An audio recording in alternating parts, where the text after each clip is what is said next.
Deus tem falado tanto aos nossos corações nesses dias e tem sido tão precioso a gente poder estar aqui, né, nesses momentos onde a gente pode compartilhar a palavra de Deus. E eu estava pensando hoje para Deus, o que mais nós precisamos mudar nos nossos corações para que a sua obra seja completa nas nossas vidas. E tem tantas coisas que ainda nós precisamos nos libertar, mas eu creio que não vai ser apenas em uma semana que nós vamos ficar libertos de todas as coisas que nos amarram ainda a este mundo, a esse plano, mas eu creio que é andar em novidade de vida todos os dias, a gente buscar essa transformação. E hoje eu queria compartilhar com você uma palavra bem objetiva. É que às vezes o meu objetivo não é tão objetivo assim, mas é uma palavra simples, porque Deus é tão simples nas coisas dele e às vezes a gente quer complicar. Amém? Então eu queria pedir para você abrir lá em Gênesis, só para a gente iniciar. A gente vai hoje de Gênesis a Apocalipse. Brincadeira. Nós vamos abrir em Gênesis capítulo 1.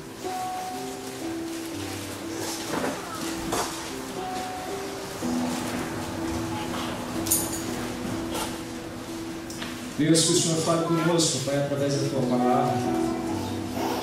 Que Teu Espírito Santo venha tocar os nossos corações. Amém. E venha, Senhor Deus, trazer para nós, ó Pai, a revelação, Senhor Deus, daquilo que o Senhor tem para cada um aqui, Pai. E que o Senhor ache graça em nós, ó Pai, que a Tua misericórdia se renove sobre as nossas vidas. E que possamos sair daqui diferentes de como chegamos, ó Pai. Que possamos sair convictos daquilo que o Senhor tem para falar conosco nessa noite. Em nome de Jesus. Amém. Bom, eu queria falar sobre esse tema que é coração de servo. Como nós podemos ter um coração de servo? Como nós podemos servir? Mas não servir apenas em atitudes,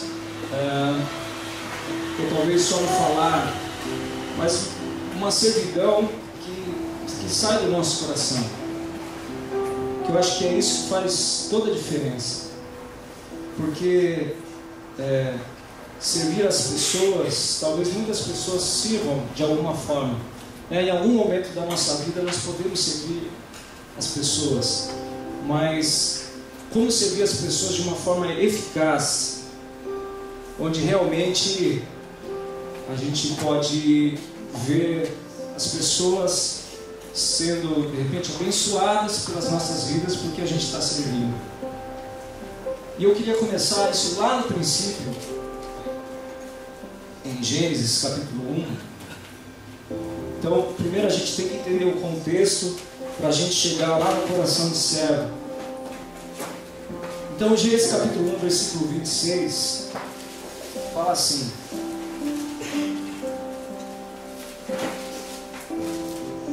todo mundo achou? Gênesis capítulo 1, versículo 26, fala assim: e disse Deus, façamos o homem à nossa imagem, conforme a nossa semelhança, e domine sobre os peixes do mar, sobre as aves dos céus, e sobre o gado, e sobre toda a terra, e sobre todo réptil que se move sobre a terra.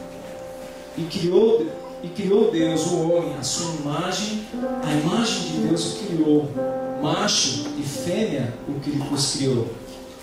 E Deus o abençoou, e disse: frutificai e multiplicai, enchei a terra. Vamos até aqui. Quando Deus fala, façamos o homem à nossa imagem e semelhança, Ele não quer dizer de uma forma literal que Deus é igual a nós, né? No aspecto físico. Mas eu entendo aqui que quando Deus fala, façamos o homem à nossa imagem e semelhança, Deus está falando de características do nosso caráter, características que definem a nossa conduta, que definem os nossos princípios, que definem os nossos valores. Então, ele fala que, porque ele poderia falar, se fosse um aspecto físico, ele falaria, façamos o homem igual a nós, né? Mas ele não fala isso, ele fala, façamos o homem semelhante, né? Então, ninguém é igual a Deus, né? Ninguém é igual a Deus, nem os anjos são igual a Deus. Mas ele deixou algo muito precioso para nós, que são, eu acredito nisso, são as propriedades do caráter de Deus. E ele fala uma coisa: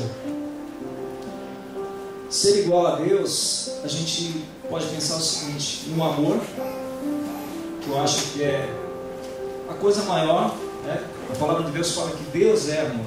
Então, no amor.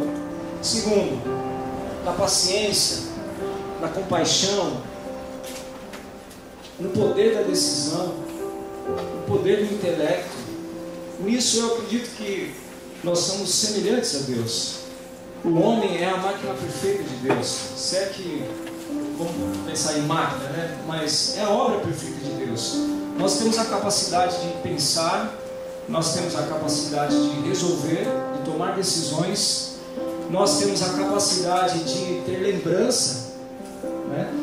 Como é bom a gente ter lembrança. Muitas vezes a gente tem lembranças boas, outras ruins, mas acho que foi até a Luana que falou sobre isso, né? Sobre a gente, eu não lembro agora, mas lembrar de ter essa capacidade, sabe, de lembrar das coisas, de ver, de sentir. Então, nós temos essas características. Deus criou cada um de nós com essa característica. Esse foi o projeto de Deus inicial, né? Foi, vamos dizer assim, o plano A de Deus. Esse foi o projeto. Mas, ele fala aqui que ele criou o homem, né? A sua imagem, a imagem de Deus o criou, macho e fêmea. Então, todos nós somos iguais. Amém? Fala aí para a pessoa que está do seu lado, nós somos iguais. Deus nos criou iguais. Então essa história que o homem é diferente da mulher é só em algumas coisas, né? Porque precisava ser diferente. Mas nós somos iguais, nós temos sentimentos iguais, nós temos desejos iguais, né? Nós ansiamos por coisas de uma forma igual, quanto mais nos dias de hoje, né? Antigamente as mulheres não trabalhavam, só os homens trabalhavam. Hoje não, hoje tem homem que está ficando em casa e a mulher que está trabalhando. Então as coisas são iguais, hoje não tem diferença. Mas o grande erro foi que voltando um pouquinho ainda mais atrás disso, quando Deus criou lá o seu corpo celeste, né, os anjos, Lúcifer quis ser igual a Deus, né? Ele quis ser igual a Deus. E eu acredito que os anjos então têm também poder de decisão, têm poder de decidir a quem eles querem servir e a quem eles querem ter como Senhor da vida deles. E Lúcifer decidiu ser igual a Deus. Se você não leu ainda, você pode ler na palavra, você vai achar isso. E a partir do momento que ele quis ser igual a Deus, Deus destituiu ele da glória. Ele não tinha mais, ele perdeu o seu posto, né? Ele não era mais o braço direito de Deus. E a história conta o seguinte, que ele veio para a terra e o que ele quis destruir? A obra perfeita de Deus. E como que ele conseguiu fazer isso? fazendo que o homem quisesse também ser igual a Deus. Então, o primeiro princípio que a gente vê aqui é que o eu, ele assume uma posição dentro do homem como Lúcifer teve. O eu falou mais alto: eu quero ser igual a Deus, eu quero estar no mesmo estágio de Deus. E Deus não permite isso. E essa essência o inimigo trouxe através da vida de Eva, né? Ele permitiu que Eva caísse nessa tentação, e aí houve a queda do homem. Essa é uma história bem conhecida nossa, né? Eva comeu a maçã, né? Não existe maçã, mas o mundo fala que foi a maçã, e não é nada disso, né? E é interessante, eu queria só ver esse pedacinho desse texto que está um pouquinho para frente aí, em Gênesis, no capítulo 3. Fala assim, ó, capítulo 3, versículo 6.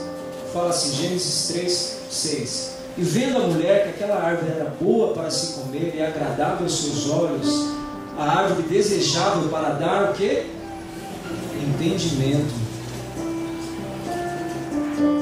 Que entendimento que Eva queria? O entendimento de Deus. Ela queria ser igual a Deus. O coração dela ansiou por isso, né? E tomou do seu fruto e comeu, e deu também a seu marido, e ele comeu com ela. Então, aqui fica provado que Eva queria o entendimento de Deus. Bom, seguindo a história, a partir desse momento, o inimigo sempre vem tentando destruir a imagem do homem, a imagem da criação perfeita. De que forma? Qual é a forma que o inimigo quer mostrar para Deus? Porque na verdade, assim, até uma vez uma pessoa perguntou para mim assim: ah, mas então essa história de céu e terra, de Deus e o diabo, é só uma guerra pessoal entre Deus e o diabo? Eu acredito que não, mas é o diabo tentando provar para Deus que o homem não é capaz de servir a Ele, não é capaz de obedecer a Deus, a não ser que seja por interesse. Ele quer provar para Deus que o homem é interesseiro, que o homem só faz as coisas por causa de algum interesse, por causa do eu. Porque em Lúcifer não existe a essência do amor. Ele não entende esse princípio. Então ele acha que todo mundo também não entende esse princípio. Imagina, a obra perfeita de Deus não vai ter esse princípio. E ele quer destruir esse princípio. Você consegue entender isso? Então, e ele tem guerreado dessa forma, tentando fazer com que o homem não consiga servir a Deus, a não ser que seja por interesse. E o evangelho que a gente tem visto nos últimos dias, que as pessoas têm pregado, é um evangelho de interesse. É um evangelho onde as pessoas buscam a Deus, porque Deus vai dar o carro do ano, porque Deus vai curar, porque Deus, de alguma forma, vai te beneficiar, né? E com isso eles utilizam da fé das pessoas, até mesmo para levantar dinheiro e tantas outras coisas mais. Mas esse não é o evangelho verdadeiro, porque a palavra de Deus fala que Deus nos ama de uma forma incondicional. Incondicional. Amém. Incondicional. Então eu quero chegar a um ponto seguinte, que a primeira profecia, existem algumas outras, mas assim, claramente, a primeira profecia messiânica, né, que fala sobre a vinda de Jesus Cristo, isso vai acontecer lá em Isaías, no capítulo 7, se você quiser abrir aí Isaías capítulo 7, versículo 14.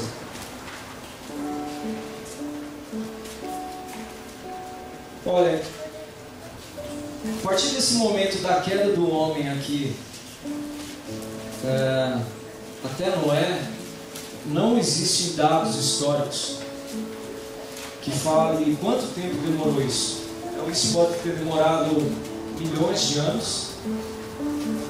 Não existe um fato, a Bíblia não fala quanto tempo demorou isso para começar a história de novo lá em Noé.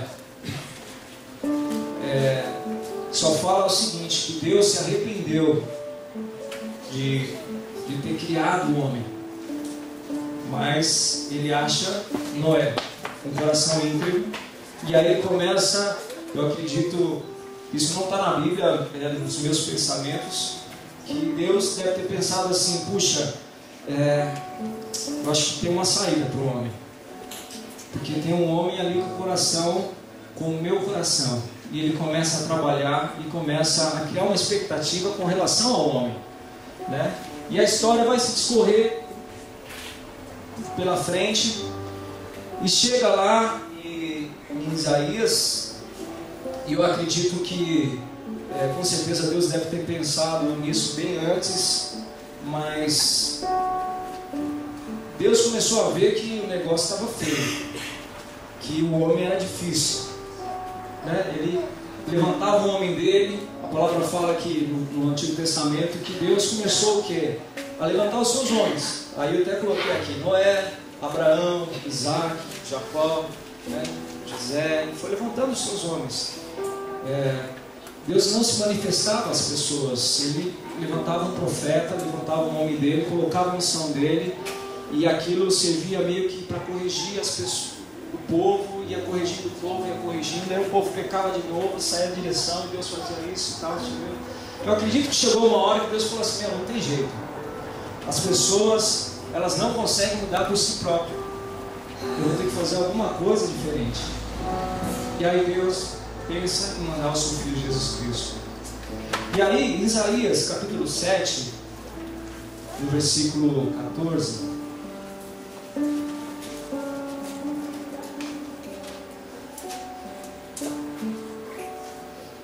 Deixa eu achar aqui, gente. Isaías capítulo 7, versículo 14. Tem essa profecia. Fala assim, olha: portanto, o mesmo Senhor vos dará um sinal.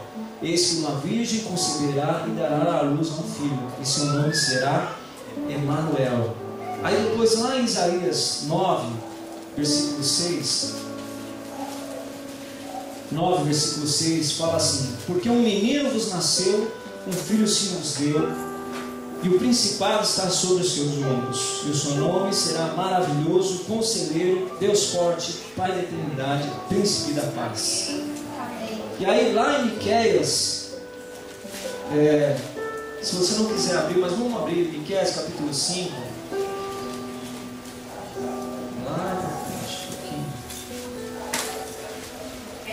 Miqueias capítulo 5. Quem achou Miqueias aí, irmãos? Amém. Então, lê o versículo 2, 5, 2.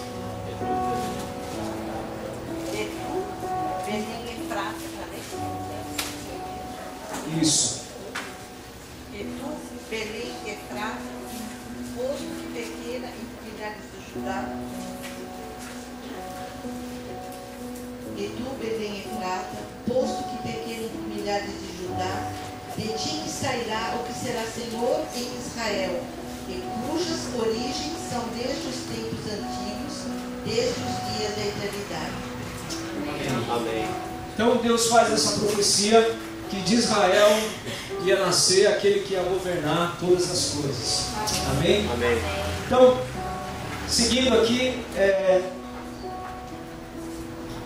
o cristianismo, basicamente, eu não vou falar aqui se determina isso, mas basicamente, o cristianismo, um dos pilares do cristianismo é a redenção do povo de Deus.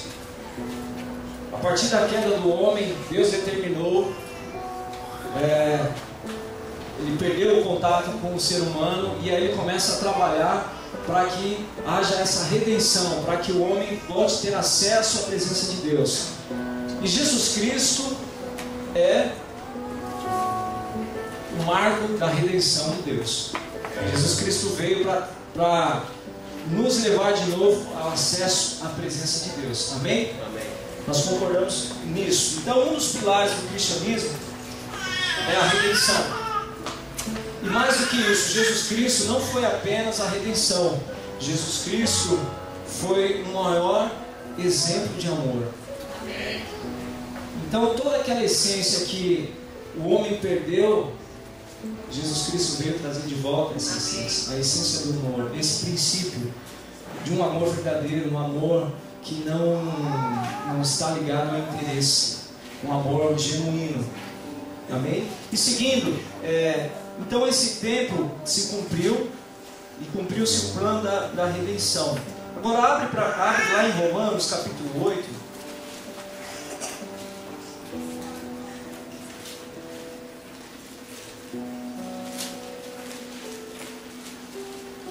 Romanos capítulo 8, versículo 31.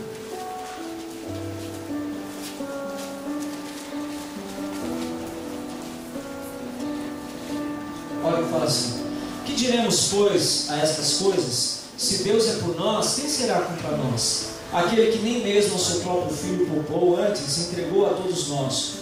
Como nós não dará também com ele estas coisas? Quem intentará acusação contra os escolhidos de Deus? É Deus quem os justifica. Quem os condenará? Pois é Cristo quem morreu, ou antes, quem ressuscitou dentre os mortos, o qual está à direita de Deus e também intercede por nós. Quem nos separará do amor de Cristo? A tribulação, ou a angústia, ou a perseguição, ou a fome, ou a nudez, ou o perigo, ou a espada? Como está escrito: por amor de ti somos entregues à morte todos os dias. Fomos reputados como ovelha para o matadouro. Mas em todas estas coisas somos mais do que vencedores, porque aquele que nos amou, porque estou certo de que nem a morte, nem a vida, nem os anjos, nem os principados, nem as potestades, nem o presente, nem o porvir, nem a altura, nem a profundidade, nem alguma outra criatura nos poderá separar do amor de Deus. Quem está em Cristo Jesus, nosso Senhor. Amém. Amém? Amém. Então Jesus Cristo veio para trazer total redenção às nossas vidas. E ele fala nesse texto aqui que nem a profundidade, nem qualquer criatura desse mundo pode nos separar do amor de Deus. Então, fala para quem está aí: olha, nada pode se separar do amor de Deus. Nada pode se separar do amor de Deus. E aí, no 10, do 8, no capítulo 10, fala assim, olha, 8, capítulo 10, Romanos 10, versículo 8, fala assim: mas que diz? A palavra está junto a ti, na tua boca e no teu coração. Esta é a palavra da fé que pregamos, a saber, se com tua boca confessares ao Senhor Jesus Cristo e no teu coração creres que Deus os ressuscitou dentre os mortos, será salvo. Visto que o coração se crê para a justiça e com a boca se faz a confissão para a salvação. Porque a Escritura diz: todo aquele que crê não será confundido. Amém? Glória a Deus. Mas aí, acaba aqui. Jesus Cristo fez o plano perfeito. Ele nos redimiu, Ele nos salvou, Ele nos trouxe de novo o acesso a Deus. O plano da redenção se cumpriu em Jesus Cristo. Mas as coisas param aqui, né? As coisas não param aqui. Agora existe a nossa parcela. Deus fez a parcela dele. Deus criou o homem pecou. Deus deu um jeito de resolver o problema. Mandou Jesus Cristo. Jesus Cristo fez a parcela dele. E qual é a nossa parcela? Né? O que cabe a nós fazermos para que as outras coisas aconteçam? E aí eu quero seguir aqui falando. Jesus mostrou para nós o seguinte: um novo mandamento. Mas qual era o primeiro mandamento? Você lembra qual era o primeiro mandamento? Abre em Lucas aí, capítulo 10.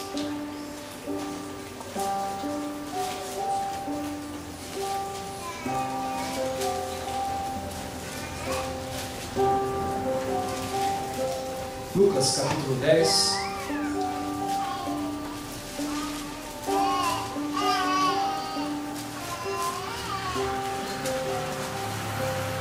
Lucas 10, versículo 25.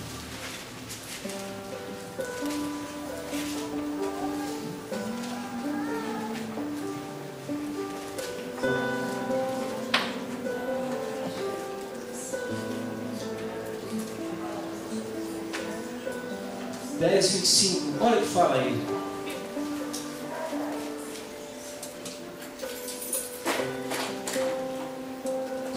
Jesus estava ali no meio dos homens da lei, e aí um dos homens se levanta e fala o seguinte: eis que se levantou um certo doutor da lei, tentando, dizendo: mestre, que farei para lhe dar a vida eterna? E ele disse: o que está escrito na lei? Como lês? E respondeu ele, disse: amarás ao Senhor teu Deus de todo o teu coração, de toda a tua alma, de toda a tua força e de todo o teu entendimento, e ao teu próximo como a ti mesmo. Então esse é o primeiro mandamento. Isso aí está lá na lei estabelecida por Deus: amarás ao Senhor teu Deus de todo o teu coração, de toda a tua força, de todo o teu entendimento, e amarás ao teu próximo como a ti mesmo. Aí eu te pergunto, como é que você se ama? Talvez se você gosta de você, você vai se amar muito, né? Mas e aqueles que não se amam? Aqueles que não estão nem aí, que não ligam, que não cuidam da saúde, que não fazem nada, que não coisa. Será que vai? Será que o negócio vai ser completo? Então, eu fiquei pensando sobre isso. Eu falei, puxa, mas como a ti mesmo. Eu falei, Deus, mas muitas vezes eu não me amo. Muitas vezes eu piso na bola, eu erro, eu sou cheio de falhas, cheio de coisa.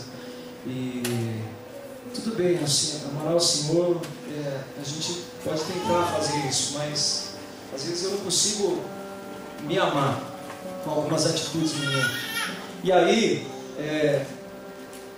Jesus vem e traz um novo mandamento, que está lá em João 13, que eu acredito que é João 13, que é o próximo pilar do cristianismo. João 13 fala assim, 13:34.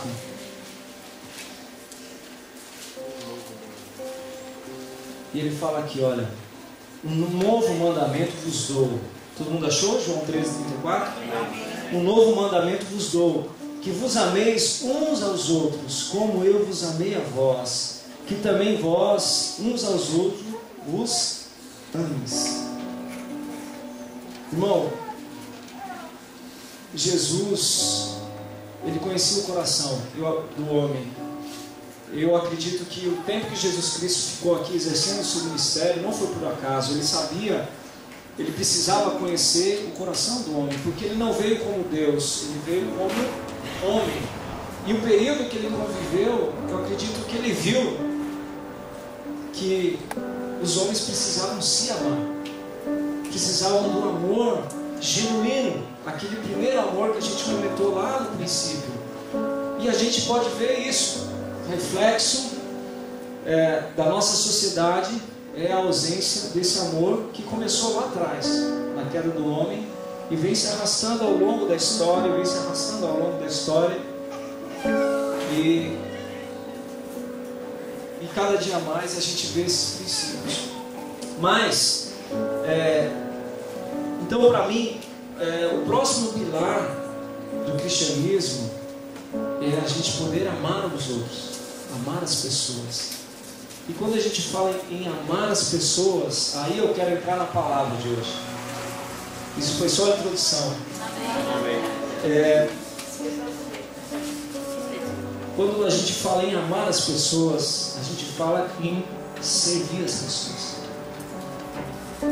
Servir as pessoas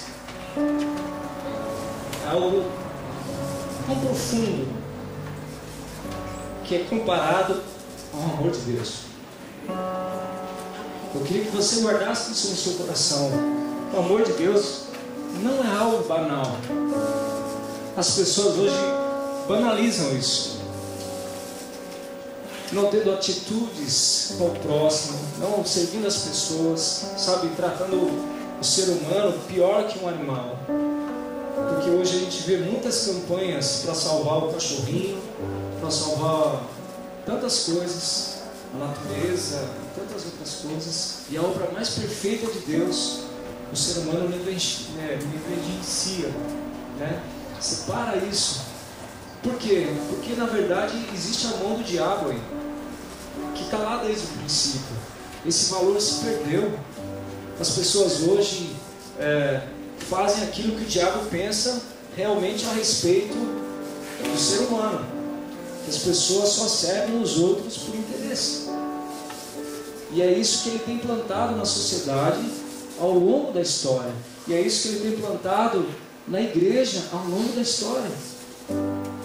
Se a gente pegar a história da igreja, sempre tem lá no princípio, lá no meio, alguma coisa que gerou um rompimento, que gerou uma desavença, que gerou um conflito. E sempre está o quê? O eu.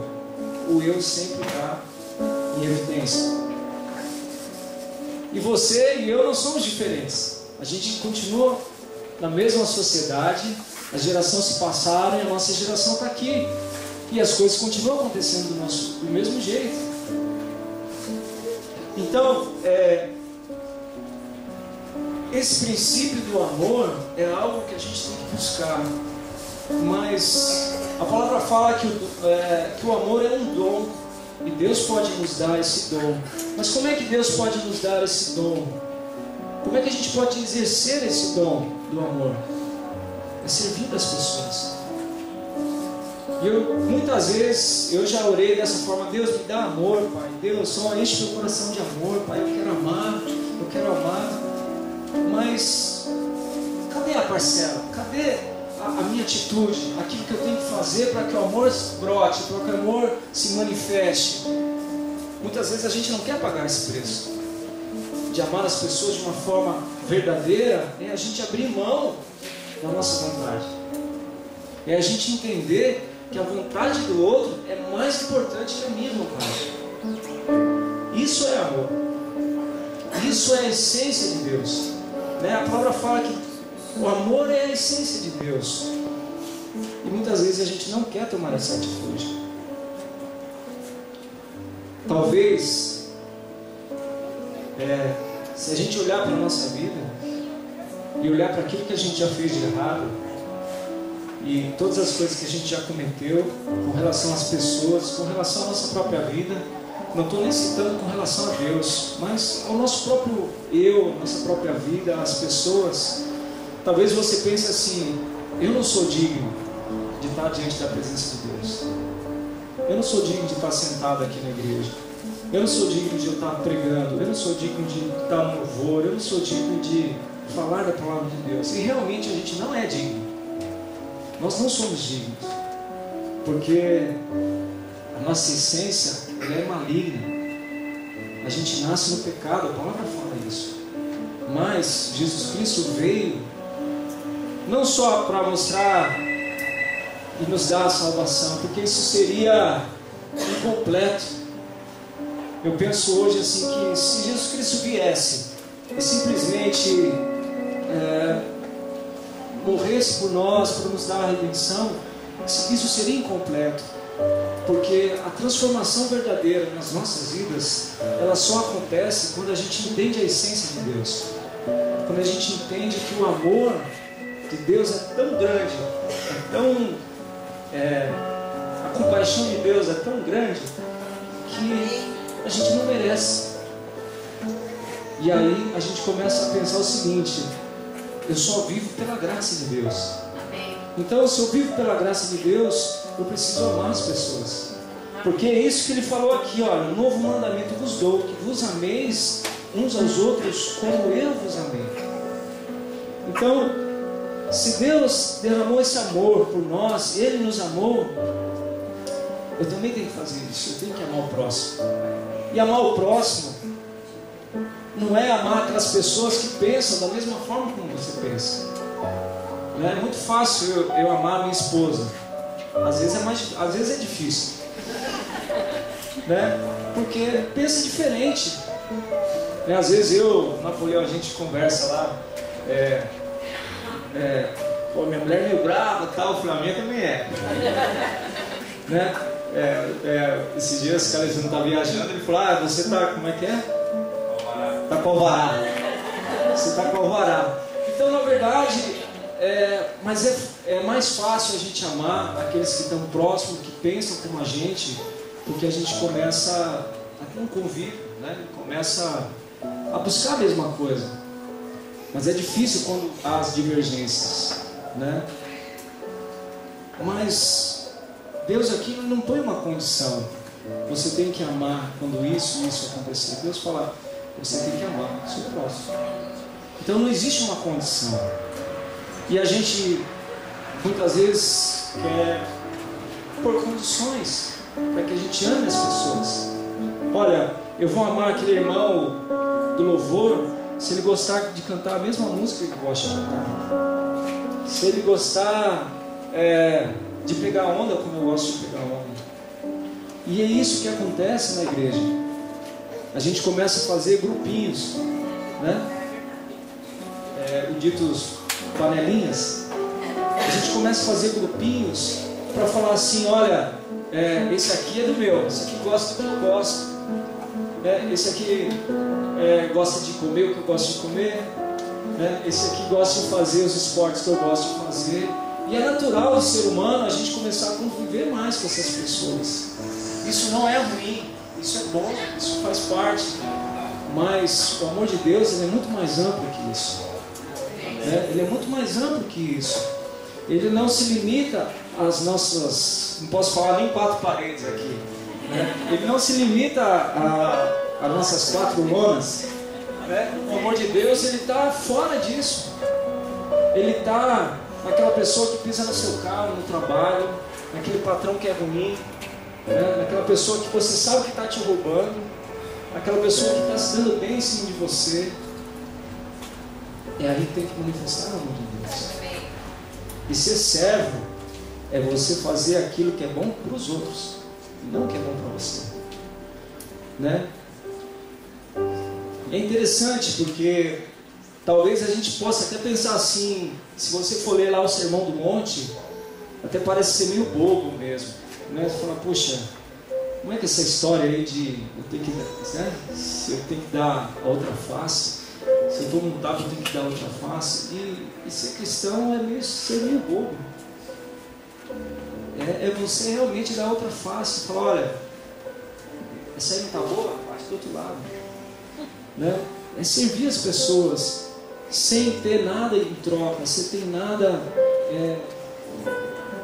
sabe, que possa trazer algum benefício para nós. E aí, abre lá em Mateus 20. A gente já está terminando, tá, irmãos? Mateus capítulo 20.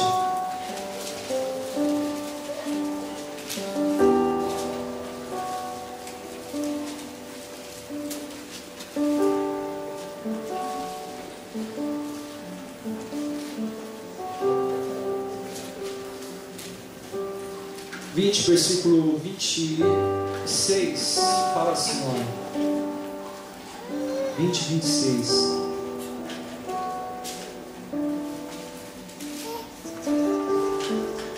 Aqui o que estava acontecendo? Só para a gente entender aqui.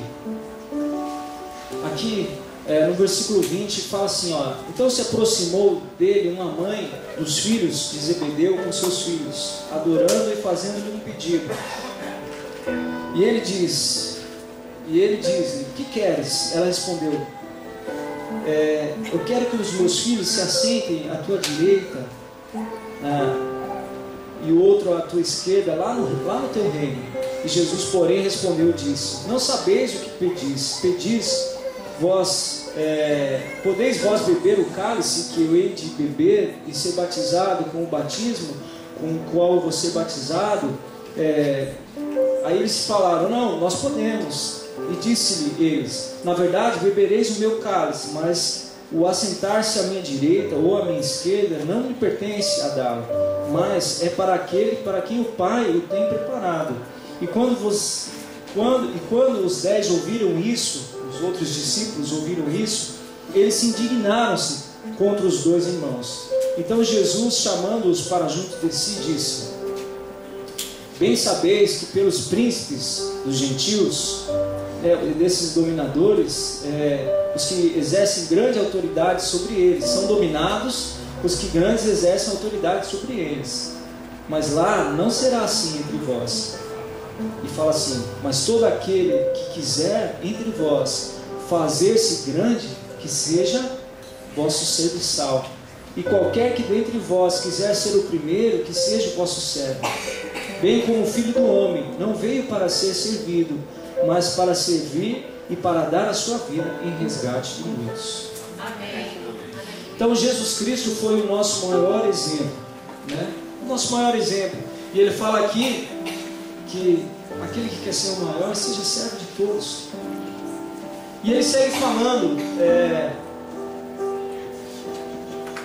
um pouquinho mais para frente, mas eu quero ler primeiro isso aqui. O ministério de Jesus foi amar ao próximo, né? E servir ao próximo. Se você for pegar a história de todo o ministério de Jesus, Jesus Cristo nunca descansou. Ele até fala que ele não tinha lugar para ele descansar. Em todo momento ele estava servindo. Ele estava servindo quando a filha de Jairo tinha adoecido.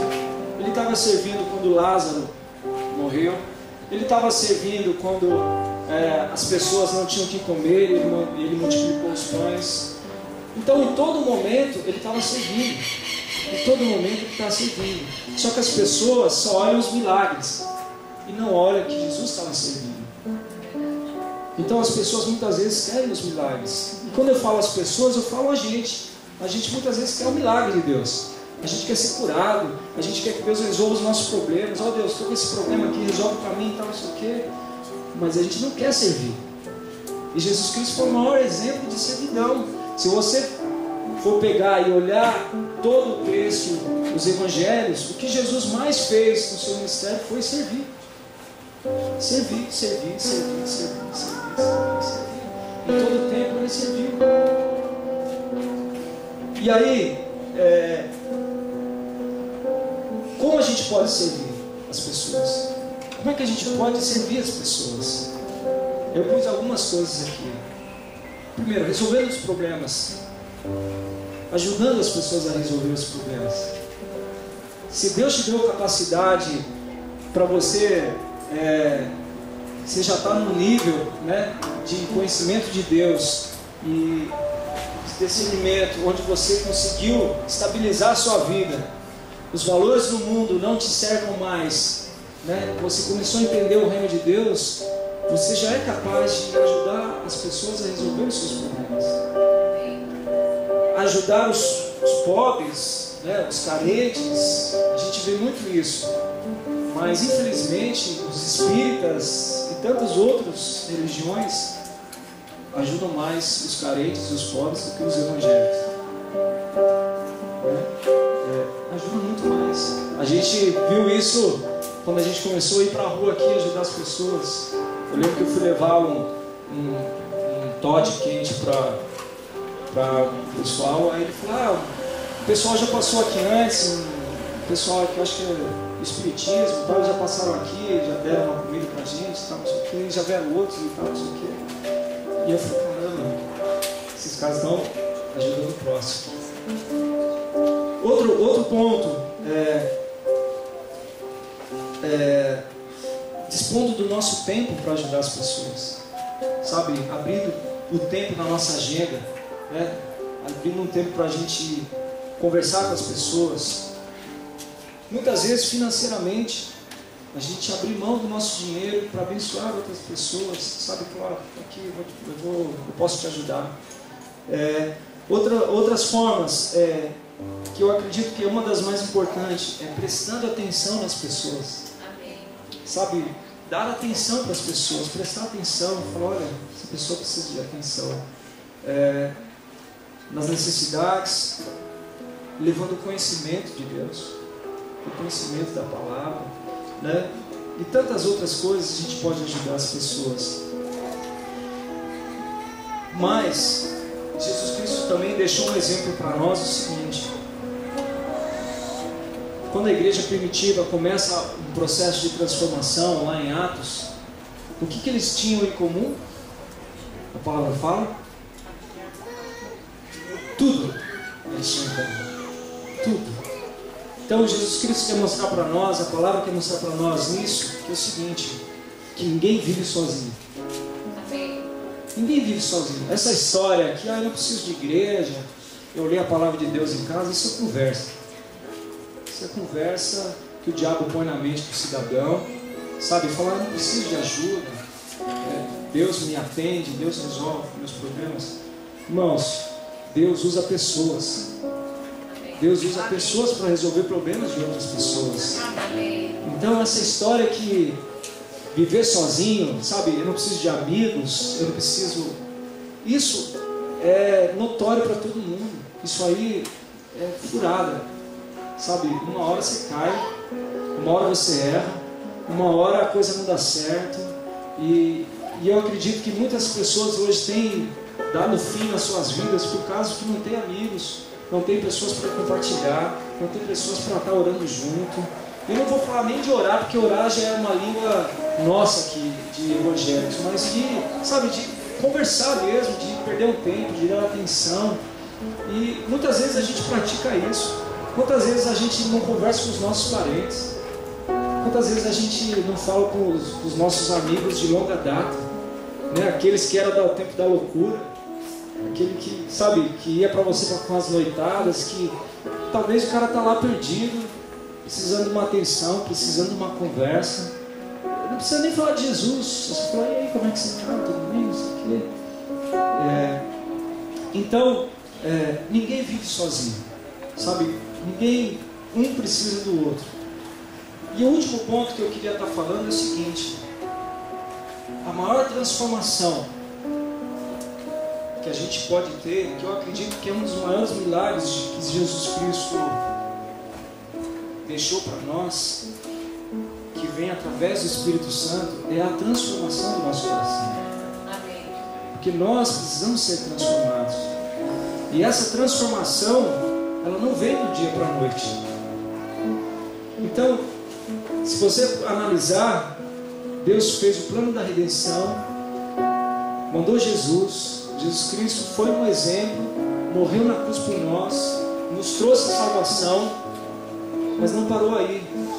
Agora existe uma transformação. A transformação, ela não acontece se você aceitar Jesus. Ela é só o primeiro passo, né? Quando nós aceitamos Jesus, foi o primeiro passo. A gente falou, puxa, eu quero esse Deus. Mas a transformação, ela vem quando a gente exerce o amor. A verdadeira transformação é quando a gente entende que o outro é mais importante do que eu, né? Hoje a gente pode falar que o que o mundo prega é o hedonismo, ou seja, o eu é o centro. O eu é o centro de todas as coisas. Por que você trabalha? Para você conquistar algo que te agrada, né? E a gente pode citar tantas coisas: a nossa vaidade, a nossa soberba, a nossa arrogância, tudo isso. O eu está na frente, o eu sempre está na frente, o eu está sempre na frente, né? Até a forma como a gente se relaciona com as pessoas, o eu está na frente. A gente só se relaciona se as pessoas falarem aquilo que nos agrada, senão não tem por que eu me relacionar. Então, a verdadeira transformação é a gente exercer o amor. E aí eu coloquei aqui, talvez esse amor, ele precisa ser meio que cutucado, sabe? A gente precisa falar, Deus, eu quero amar. Eu Deus, eu quero me dispor, eu quero, sabe, me envolver. E para isso acontecer, a gente precisa se relacionar com pessoas. A gente precisa se relacionar com pessoas diferentes. Sabe, não se contentem em ter só um ciclo de amizade. Abra, sabe, começa a criar amizade com as pessoas que trabalham no banco, com as pessoas que trabalham com você na escola, com as pessoas que você encontra na rua, que faz parte ali, ó, do seu percurso de trabalho, sabe? Começa a desenvolver relacionamentos, porque, irmão, as pessoas só vão poder ser transformadas se elas verem Jesus Cristo na sua vida. Amém. Mas se eles não enxergarem Jesus, como é que a gente vai poder transformar as pessoas? Falar, olha, eu sempre tive... Quando eu era criança, na igreja, eu achava que assim, falar de Jesus era falar, Jesus te ama. Eu falava assim, eu falava, não, olha, chega para pessoas, não precisa falar nada, você só fala assim, olha, Jesus te ama. Isso é fácil fazer. E eu lembro que eu fazia isso na escola, olha, Jesus te ama. Mas não é só isso. O verdadeiro amor, a gente só vai conseguir expressar se a gente se relacionar com as pessoas. Né? Um relacionamento verdadeiro, não precisa nem ser íntimo, né? Você não precisa abrir a porta da sua casa. Claro que conforme a gente vai tendo um nível de intimidade com as pessoas, a gente vai permitindo que as pessoas façam parte até da nossa casa. Mas saber você se relacionar, você falar, e aí, bom dia, como é que tá? Tudo bem? Como é que tá lá? Como é que tá o seu pai? Como é que tá sua mãe? Oi, o que você faz? Não sei o quê. Eu lembro algumas oportunidades assim que Deus me deu de falar de Jesus. Eu lembro que fui fazer uma prova, acho que eu já falei isso aqui. Eu fui fazer uma prova para carteiro. Cadê o Fabiano aí? Fui fazer uma prova para ser carteiro. E eu lembro que atrasou a prova, tal, não sei o quê. E eu ficava me perguntando, Deus, por que eu estou aqui para fazer essa prova? Eu não gosto desse negócio. Por que eu estou aqui? Eu queria estar fazendo outra coisa, queria estar tocando, cantando, fazendo... E eu estava ali, tal, não sei o quê. E aí, sabe aquelas pessoas que têm facilidade de falar das suas vidas? Já encontrou essa pessoa?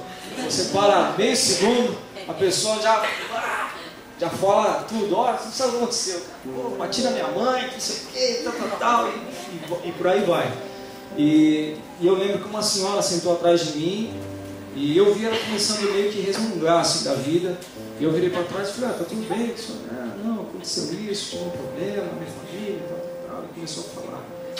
Eu lembro que demorou assim 10 minutos para começar a prova. Nesses 10 minutos eu mandei Jesus na mulher. Falei, olha, Deus tem um plano na sua vida, tal. Aí eu comecei a falar, não sei o quê. E eu não sei se aquela pessoa se converteu. Eu sei que ela acabou a prova antes de mim, foi embora. E eu falei, Deus, poxa, a pessoa não faça a sua obra, faça o seu milagre. E eu acredito que Deus pode fazer isso. E eu acredito que Deus pode converter uma pessoa onde Jesus te ama. Mas eu acredito que é muito mais eficiente quando a gente se relaciona com as pessoas. Quando a gente, sabe, conversa. É interessante a gente aprender a linguagem do outro, né? Eu vi agora a Dani aqui, que é professora de inglês. Como é que ela vai converter alguém, de repente um gringo que está aqui no Brasil, precisa falar a língua, né? Como é que eu vou falar de Jesus para um músico se eu não sei tocar? Né? Como é que eu vou falar para um surfista se eu não sei pegar onda? Então tem coisas que a gente tem que, sabe, se envolver, falar, não, eu vou participar disso, às vezes por vontade, mas às vezes falar, não, eu vou usar isso aqui de estratégia para ganhar vidas para as pessoas, né? Para ganhar vida para Deus. Então Deus quer usar a sua vida, amém? Fala aí para quem está do seu lado, Deus quer usar a sua vida.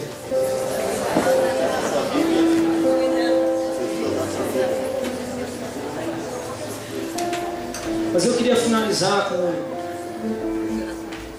só lembrando um texto.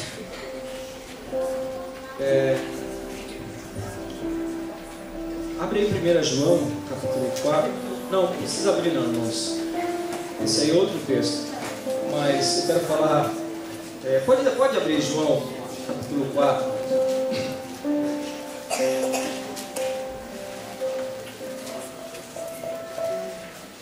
João, capítulo 4.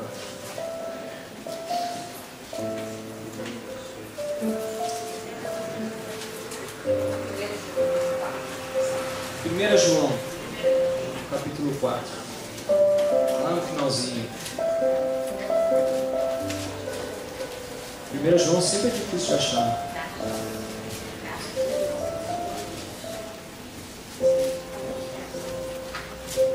Eu sempre me pergunto assim, será que 1 João está antes de 1 Pedro ou depois de 1 Pedro?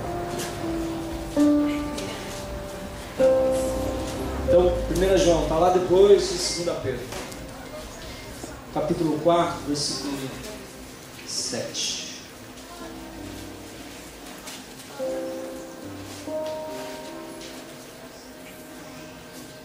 Deixa aberto aí. Mas eu quero falar só de um texto antes, que é a passagem do filho pródigo. Todos se lembram dessa passagem do filho pródigo, lembram? O pai tem 2 filhos, tem muitas posses, muitas coisas, aí um filho resolve curtir o mundo, né? E ele vai para o mundão. E ele curte todas as coisas. E chega uma hora que ele fala assim, puxa, até o servo do meu pai está melhor que eu. Até o servo do meu pai come melhor do que eu. Estou aqui comendo essa comida. E, né, até o servo do meu pai, o servo mais servo lá, come melhor que eu. Ele fala o seguinte, eu vou voltar para o meu pai. Eu vou voltar e eu vou falar, pedir perdão para ele. E se eu conseguir ser servo dele, eu já estou contente. Mais ou menos resumindo, a história é essa. Mas o que acontece quando o pai vê o filho vindo? O pai olha e fala assim, olha, meu filho está voltando. E ele chama os servos e fala, olha, traz a melhor roupa, põe o anel no dedo dele, né? Vamos fazer uma festa, mata o boi aí, vamos fazer uma festa. E quantos de nós talvez vivemos essa história, né, de ir lá para o mundo? Eu nasci na igreja e quando eu tinha lá os meus 15 para 16 anos, eu lembro que eu falei, eu vou conhecer o mundo. Eu sempre tive curiosidade de conhecer o mundo. Falar, pô, o que será que rola no mundo? Né? Porque a minha vida era igreja. Ia para casa, para a igreja. E teatrinho na igreja. E pecinha na igreja. E tudo. Então minha vida, minha infância foi igreja. Então eu não sabia o que era o mundo. E eu tinha essa curiosidade de saber o que é o mundo. E um dia eu resolvi ir para o mundo. E foram 3 anos, assim, 3 anos e meio, que foi uma podridão total.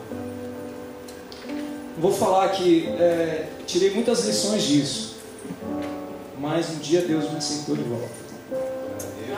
E assim Deus também aceita as nossas vidas de volta. Mas a ênfase que eu quero dar nisso aqui é o seguinte: aquele filho não era digno. Ele não era digno de receber a melhor túnica, não era digno de receber o anel, não era digno daquela festa. Mas Deus ama ele de uma tal forma, né? O Pai ama ele de uma tal forma que faz aquela festa. E assim é Deus com a gente. Quando a gente peca, quando a gente erra, quando a gente falha, Deus fala assim: filho, eu te aceito, vem cá. Mas existe também o comportamento do irmão, que muitas vezes a gente não dá muita atenção. Mas o que o irmão fez? O irmão ficou indignado, né? Se você for ler a história, você vai ver que o irmão ficou indignado. Falou: pô, esse cara sai, gasta todo o dinheiro do meu pai, torra o dinheiro, aí volta aqui e meu pai faz uma festa. E o filho, a palavra fala que quando começa a festa, o irmão mais velho nem faz parte, ele nem vai na festa. E eu fiquei pensando nisso, imagina o constrangimento do filho que recebeu tudo aquilo e fala assim: puxa, meu irmão não está aqui. E não está aqui porque eu pisei na bola. E a palavra fala que o amor de Deus, ele nos constrange. E ele nos constrange porque ele é constrangedor. E se você for analisar esse texto, é constrangedor. E eu me sinto muitas vezes constrangido. Quando eu venho na casa de Deus, eu falo: Deus, eu pisei na bola. Deus, eu pequei. Deus, eu tratei o meu irmão mal. Sabe, eu fui egoísta. Eu não dei carona. Eu não fiz isso, eu não fiz aquilo. E eu queria que você pensasse nisso. Quantas vezes nós somos não merecedores da presença de Deus. E Deus nos aceita. Mas quantas vezes nós somos os irmãos mais velhos? Quantos irmãos mais velhos nós temos aqui, talvez sentados? Sabe, quando entra uma pessoa que a gente fala, pô, esse cara aí, ó, esse cara aí tá no mundão, tá na podridão, não sei o quê. Aí de repente passa alguns meses e a gente vê esse cara, de repente aqui, dando um testemunho, ou dando uma palavra, e de repente a gente não foi convidado. E a gente fica assim, poxa, o pastor não está vendo eu aqui? Eu sou tão santo, faço tantas coisas certas. Eu venho aqui, eu enrolo a lona, eu limpo a cadeira, eu faço isso, eu faço aquilo, né?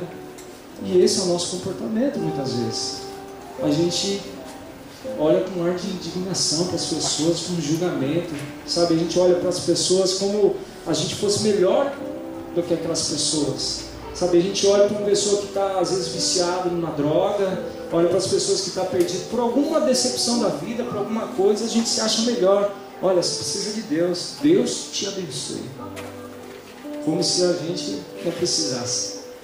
Então, Deus quer mostrar para nós que nós precisamos mudar o nosso comportamento.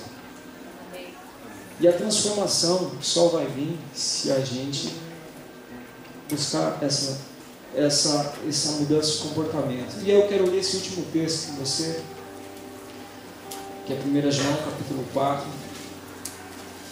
a partir do versículo 7. Fala assim: amados, amemos uns aos outros, porque a caridade, na Bíblia fala caridade, mas na sua talvez fale amor, é de Deus. E qualquer que ama é nascido de Deus e conhece a Deus. Aquele que não ama não conhece a Deus, porque Deus é amor. Nisso se manifestou o amor de Deus para conosco. Deus enviou seu Filho unigênito ao mundo para por ele vivamos. Nisso está o amor, não em que nós tenhamos amado a Deus, mas porque Ele nos amou e enviou seu Filho para propiciação pelos nossos pecados. Amados, se Deus assim nos amou, também nós devemos amar uns aos outros. Ninguém jamais viu a Deus. Você já viu, irmão? Eu nunca vi também. Ninguém jamais viu a Deus. Se nós amamos uns aos outros, Deus está em nós, e em nós aperfeiçoa o seu amor. Nisto conhecemos que estamos nele e ele em nós, porque ele nos deu do seu Espírito. E vimos e testificamos que o Pai enviou o seu Filho para salvar o mundo. Qualquer que confessa que Jesus é o Filho de Deus, Deus está nele e ele em Deus. E nós conhecemos e cremos no amor que Deus nos tem. Deus é amor. E quem está no amor está em Deus e Deus nele. Nisto é a perfeita caridade para conosco, para que no dia do juízo tenhamos confiança, porque qual Ele é, somos nós também neste mundo. Na caridade não há temor, antes, a perfeita caridade ou o perfeito amor lança fora todo temor, porque o temor tem consigo a pena, e o que teme não é perfeito em caridade. Nós amamos porque Ele nos amou primeiro. Se alguém diz, eu amo a Deus e aborrece o seu irmão, é mentiroso.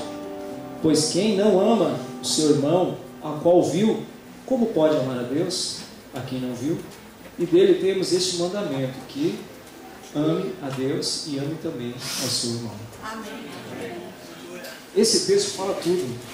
A gente poderia só pregar sobre esse texto.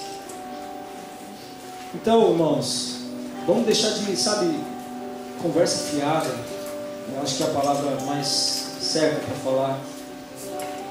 De falar que a gente ama a Deus, se a gente não é capaz de amar o nosso próximo. Às vezes a gente não é capaz de amar as pessoas que estão dentro da igreja, que confessam a mesma fé que nós, mas só porque pensa diferente, a gente não ama. Quanto mais amar as pessoas lá fora, que, a gente não conhece nada. Então, é algo muito sério isso, eu fiquei meditando nisso, falei, Deus, quando o pastor Tadeu falou para mim de falar sobre coração de servo, falei, puxa, o que eu vou falar sobre o coração do servo? E aí eu ouvindo um CD e o cantor ministra sobre isso, sobre o amor de Deus. E eu falei assim, puxa, ser servo é amar a Deus. Servir as pessoas é amar a Deus. E esse texto vem confirmar isso. Se eu amo a Deus, eu amo meu irmão. Então a gente tem que ter essa convicção no nosso coração, que o amor, ele está acima das nossas diferenças, acima daquilo que a gente deseja, acima daquilo que a gente almeja como propósito de vida, sabe? Então hoje eu chego à conclusão do seguinte, que o pilar do cristianismo para mim, os pilares do cristianismo para mim, é a redenção de Deus e é amar o próximo. Esse é o pilar do cristianismo. O resto é conversa, sabe? E Deus deixou um monte de coisa na Bíblia para a gente aprender a amar o próximo. Vários exemplos do seu povo, exemplos de Jesus Cristo, exemplos dos seus servos. Está cheio de exemplo aqui. Se a gente ler a palavra, a gente vai ser transformado. Então, queria pedir para você ficar de pé.